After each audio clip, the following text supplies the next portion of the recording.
Hi, I'm Fazil Millar, editorial page editor of the Vancouver Sun.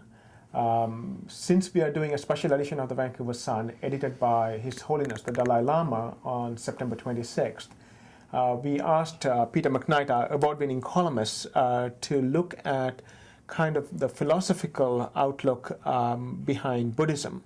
The first question, Peter, I have is, Buddhists do believe that science is something which should be explored and, it's not something to be set aside.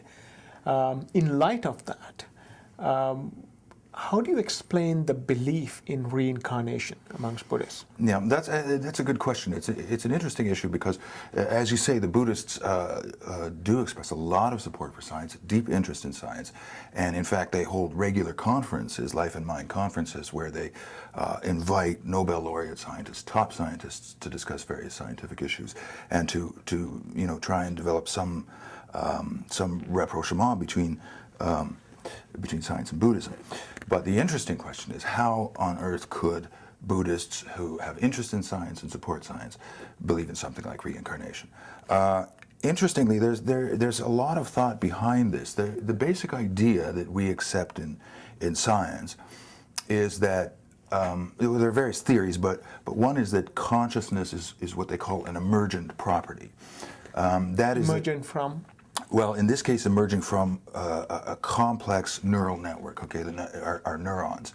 The theory is that when certain systems become complex enough, a property can emerge from those systems which is not reducible back down to the system and does not exist in parts of the system. It's only when you get the overall system becomes complex enough, a certain property can emerge. So the theory is that consciousness emerges when the neural network has developed a certain degree of complexity. How much complexity is a question, but the idea is that consciousness emerges out of this complex neural system.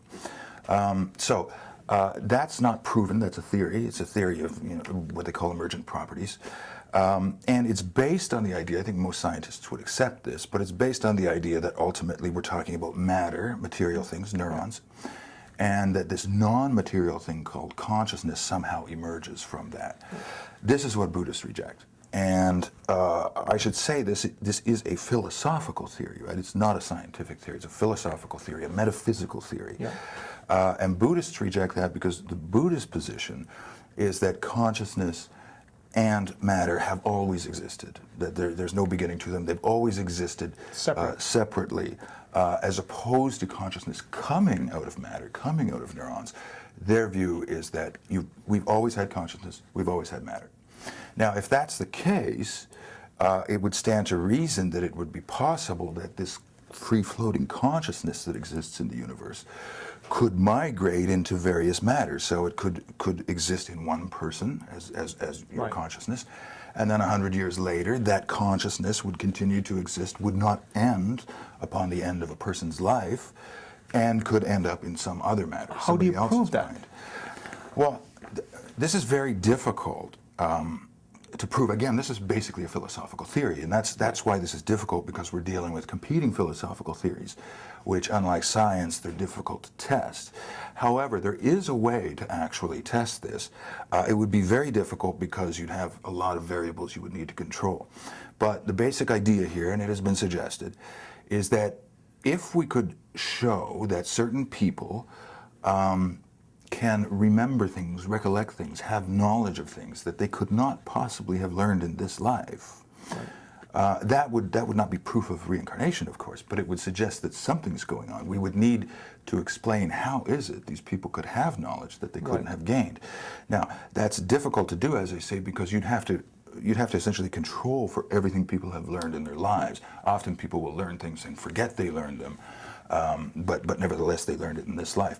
But if there were a way in which they could recount quite specific events or places or things that there's no way they could have knowledge of it, that would stand in need of explanation, and it would at least lend support to the idea that they must have learned this in some other life, or there was some other way in which they managed to learn this, aside from what we consider, learning in this life. So that would offer some support. And as I understand it, there is at least one psychologist that has done a little research on this. But there's very, very little done. I think it's certainly a worthwhile idea to pursue. If, again, we could control the variables, it would be very interesting kind of research. Do you believe in reincarnation? After having read Me, the no. book? And No, I happen to subscribe to the idea of consciousness being an emergent theory. Perhaps this suggests my own materialist bias. That could be. I just find it hard to believe that we have free-floating consciousness that can exist apart from matter, apart from neurons. Because we know this much. We know that if you stimulate parts of a person's brain, they have certain kinds of subjective experiences, certain kinds of experiences, consciousness. So that suggests at the very least that there is a relationship, there is an association certainly between neurons and consciousness. It doesn't mean that the neurons are actually producing it, that's true. But it suggests there's a relationship. And I just, myself, I cannot get over the hump that consciousness can exist, that it does exist completely apart from matter. Thank you, Peter.